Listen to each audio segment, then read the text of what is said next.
தம்பி கார்த்தி, ஐயோ, எப்படி இருக்கீங்க? நல்லா இருக்கேன் ஐயா. 1001 திரைப்படத்தில் என்னுடைய ரசிகனாக நடித்தேன்.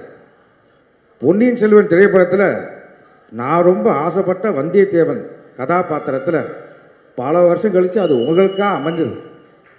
நடிகர் சங்கத்தில் நான் இருந்த பதவியில் தான் நீயும் இருக்க. நமக்குள்ள எவ்வளோ ஒற்றுமை பார்த்தியா?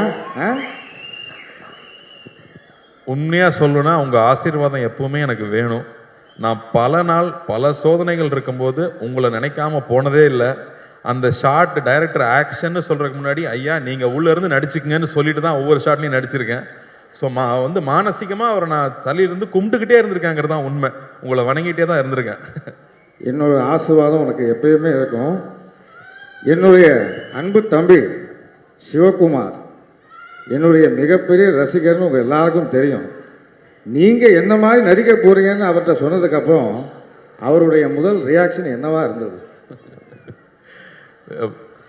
வாத்தியார்னு ஏன் சொல்கிறாங்கன்னா, எத்தனை சூப்பர் ஸ்டார் வந்தாலும் எல்லாத்துக்கும் பாதை போட்டு கொடுத்தது அவர் தான் வாத்தியார். அதனால் அது பண்ணுறப்போ ரொம்ப கேர்ஃபுல்லாக இருக்கணும் அப்படின்னு சொன்னது.